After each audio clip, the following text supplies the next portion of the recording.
what she has on her heart for you as a woman, a leader, a woman in business. Go on, Pastor Chanel. Greetings and good evening, everyone. My name is Pastor Chanielle Talbird. I'm a pastor at Living Word Memphis. I've been serving alongside my husband for 8 years now. And I am just so honored to be a part of this Lead Up Women in Leadership and Business virtual training with you all tonight. I want to first acknowledge Dr. Monique Flemings for offering us this awesome platform to be able to impart and to help other women in leadership be able to strive for their highest potential. One of the things I would like to start off by sharing is that I have been a second time contributing author to Dr. Fleming's anthologies, Lioness, Prayers and Affirmations for Women Leaders, Volume 1 and Volume 2. And so I'm just so excited to be able to speak on this platform today. Today's topic is sustaining sustainability. And no matter your highest level of education, no matter if you have went to a business college or taken business courses, I want to give you a toolkit tonight as we talk about sustainability. If you are in corporate America, you may hear the term sustainability used often as it pertains to our ecosystem and saving paper, as some of my colleagues would say, saving trees. But I really want us to transform our thinking tonight and think about saving ourselves, preserving our personal land, preserving our personal property. And so I just want to get into tonight's teaching. So I'd like to lead off with a quote by Deb Haaland, who is actually the U.S. Secretary of the Interior. So you've probably heard of Homeland Security. Well, this is another department within our U.S. government that focuses on protecting and managing natural resources, cultural heritage, scientific information regarding our natural resources, our land. So when we think about preservations and different lands in the United States that we're trying to preserve, I think about ourselves. I think about just women in leadership and how we're able to sustain ourselves. And so this is a quote that Deb Haaland quoted. We must shift our thinking away from short term gain toward long term investment and sustainability, and always have the next generations in mind with every decision we make. We only have one earth. Let's take care of it. And I thought this was so profound because even though she was talking about sustainability from the natural resources aspect, I thought about the human resources aspect of women in leadership. There are three pillars of corporate sustainability. There's environmental, which I just alluded to a moment ago, socially being responsible, and then economic. Tonight, I want to focus on the economic part of sustainability. And just for definition's sake, economic sustainability refers to practices that support long term economic growth without negatively impacting social, environment, and cultural aspects of the community. So let's think about you being a full time entrepreneur or considering going into business. It takes grit, it takes perseverance in order to be a full-time entrepreneur, especially someone who is competitive, maintaining a competitive advantage, maintaining a successful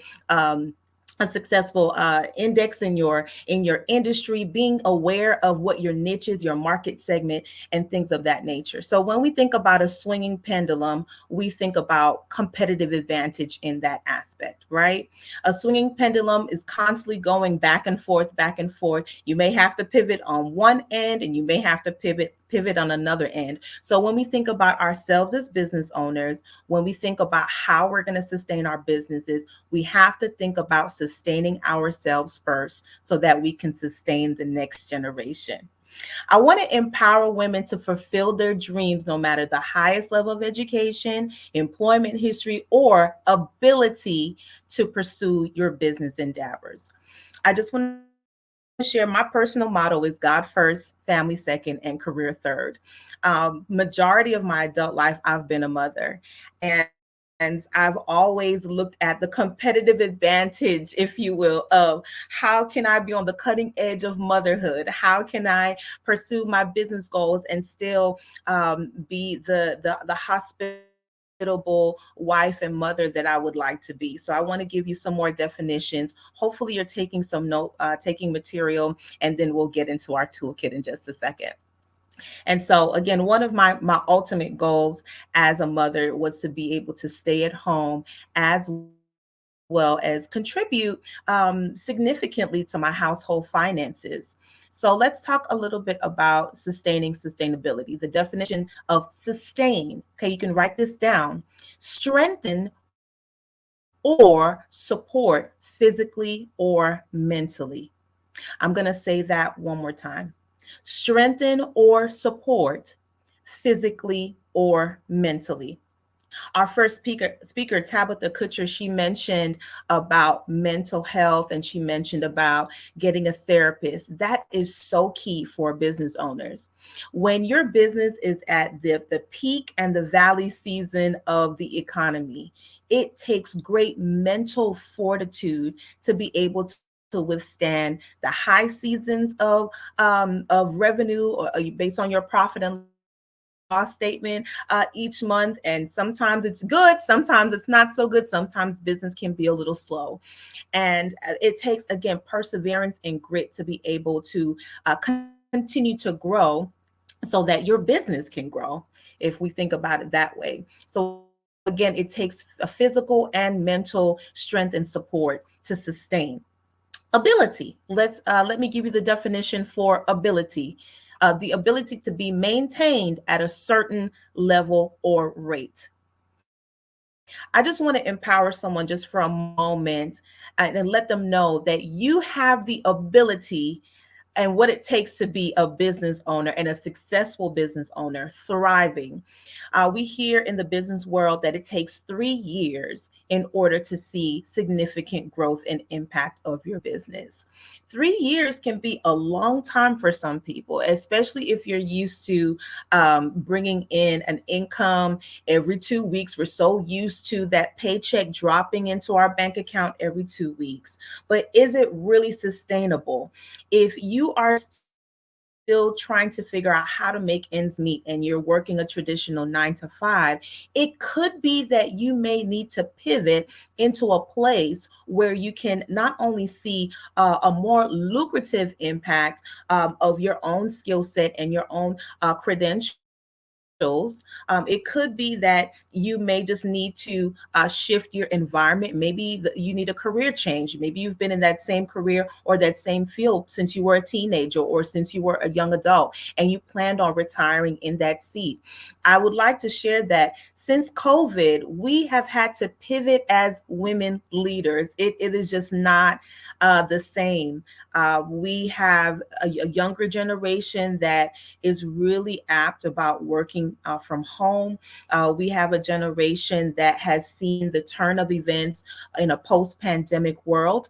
And as business owners, we really have to learn how to pivot. Someone asked in the chat, is it time to pivot? I love that, Kim English. Is it time to pivot? That's such a great question. So let's talk a little bit about ability.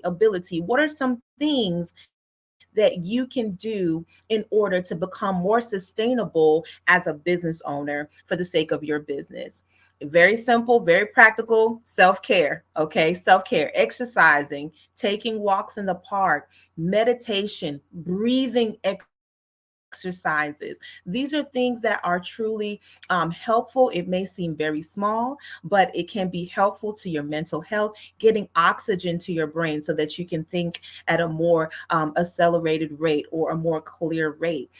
Sometimes when we're just sitting at a desk and you have that sedentary type of lifestyle, you're just sitting, you're not moving, you're not active. But this is a part of sustaining sustainability. Say that with me: sustaining sustainability. Self awareness. Self awareness also goes into strategic life goals. Listen, strategic life goals is something that I have to do at least once a year.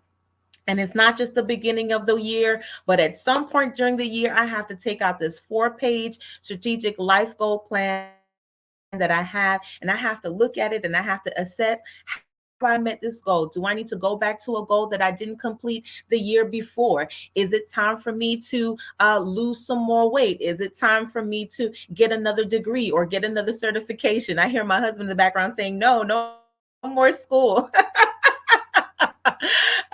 So these are just some different things that we need to really be aware of is ourselves. Where are we? Are we really happy with what we're doing? Is it fulfilling? Is it strategic?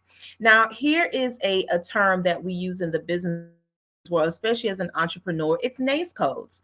It's the North American, I believe it's the North American codes. It's shaped around your business niche, your market segment, the type of demographic that you're trying to accommodate. So the question should be, why am I doing this? Why am I becoming a business owner? What is the objective? Right? Remembering your why is going to be so important as you think about why you're pursuing this particular market. It may you may need to shift. I'll give you an example. Years ago, I wrote a book called Have Your Cake and Eat It Too. And I thought that book was going to make me a millionaire. Okay, I actually have it in the back here. You can see it. You can go to my website, you can make a purchase. And I realized that Have Your Cake and Eat It Too was a business card. It was a business card to help me get used to being an author, to help me take a look at some things that would help me to further shape my professional trajectory in business. And so I am up to book number 5, working on book number 6. And actually, it took book number 4 for me to see the success that I was looking for. Book number 4, I published it just in October and sold over 200 copies within less than 6 months. This is transformational thinking. I found my niche as a children's book author. And I thought that was just so interesting. You come up with one idea, but then actually it can transform into something else that's more meaningful and more powerful. So I found my niche there. So that's just one example. Let's continue to move along. Becoming a certified women owned business is so important. I don't know what city or state you're watching from tonight, but becoming a certified women owned business is possible. If you go to your local SCORE chapter, whatever your small business administration department or small business administration association is, look, find that out in your community, begin to engage. Don't just sit at home thinking that things are going to happen for you. You have to put yourself out there. Look for a SCORE mentor. These are free services that are available in our community. And shameless plug, Dr. Monique Flemings is a whole business coach. And she's excellent. And this is why she does what she does, because she's empowering other business leaders to be empowered and to empower other business leaders. And that's what we're doing tonight. And so we have to think about ourselves as big fish, okay? Thinking about things like government contracts and federal funding. These are things that you need in order to be able to sustain sustainability. Now, your social media presence, and this is just my advice to women business leaders out there, your social media presence should reach an intergenerational audience. What am I trying to say? You should be able to reach everyone from your age category up to the baby boomers or vice versa, all the way down. But you should be able to be comfortable to flow in different spaces and places so that you can broaden your audience and your market segment. Community engagement. Community engagement is so important. So maybe you don't have a business that's a brick and mortar like myself. My business is called Chanielle Talbird Consulting. It is a digital platform business. Digital. What do I mean by that? It's on a website. Everything that I do is on a website, or it's some kind of virtual platform. That was what I needed in order to be a stay-at-home mom. I wasn't able necessarily to go out and to have a brick and mortar or a bookstore or something that could accommodate seeing people face to face. COVID did that. It kind of transformed my thinking, and also thinking about me being a mom to my children and a wife to my husband. And so these are just some of the things that I want to share with you. But going back to community engagement, you may have to network. You may have to go out go to different vendor opportunities where you are a certified vendor for maybe your local county government, and whatever product or services that you can offer. It's important to think about those NACE codes to make sure that you know what kind of service or product you can offer. Moving right along, ladies. The next thing is believe in yourself. This is a part of your toolkit. You have to bet on yourself. I remember last year I attended a webinar very similar to this, and the facilitator said, "Well, you know what? You need to bet on yourself, and in order." For example, I think I had asked a question about my books. Order 200 copies of your books and just begin to work with the 200 copies for your inventory. I thought this was so intimidating. I didn't know what I was going to do with 200 copies. Since that particular webinar, I've been able to sell over half of those books, in addition to other books that I have written subsequently.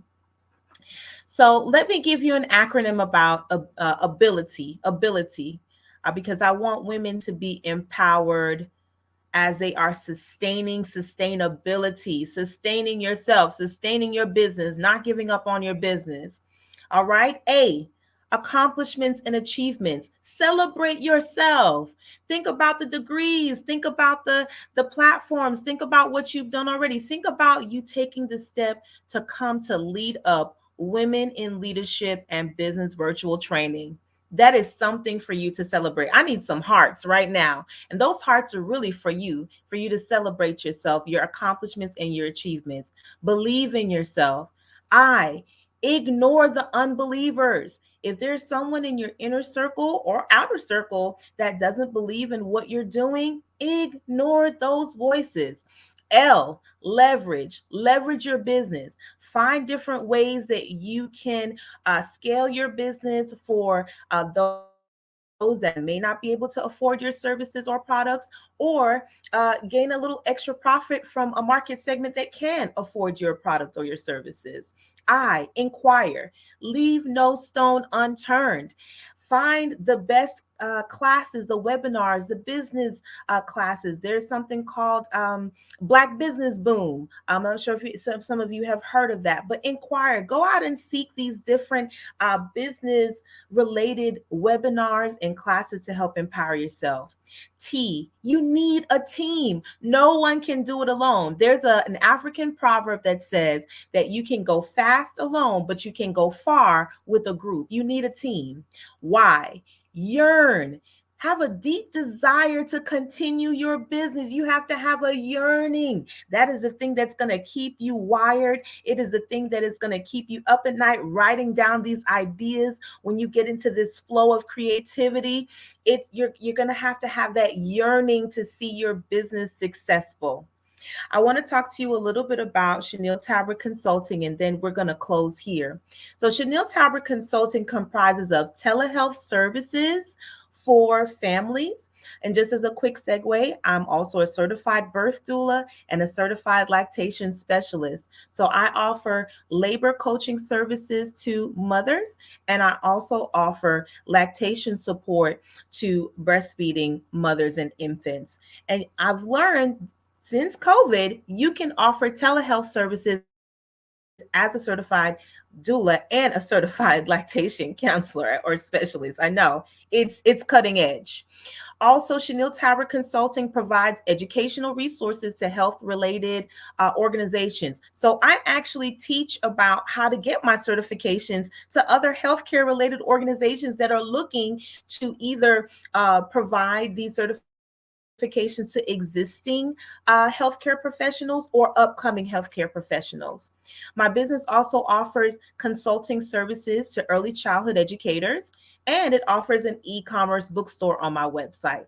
Again, my passion is to empower international in securing, strategizing, and sustaining their dreams. For more information about Chanielle Talbird Consulting, you can visit www.chanielletalbert.com. Follow me on Instagram at _sakes and Chanielle Talbert on Facebook. Thank you so much for your time. Oh, come on and give it up for Chanielle Talbert. Oh my goodness.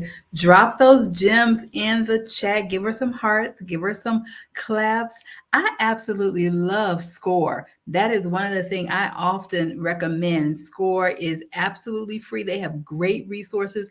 There is no reason why you as an entrepreneur cannot get free coaching, free resources. I absolutely love Score. And they always have it updated when you go to their website. They have really great information there. So she drops some phenomenal gems, lady. If you're in a place where you're kind of stuck or stagnated or you just don't know what to do, I would completely recommend it. Go to her website, check her out as well. Thank you, Chanielle. It's so good to have you. And yes, she's an author with me twice, two times author, but she's on book number 6 and she is rocking and rolling. She is blowing up.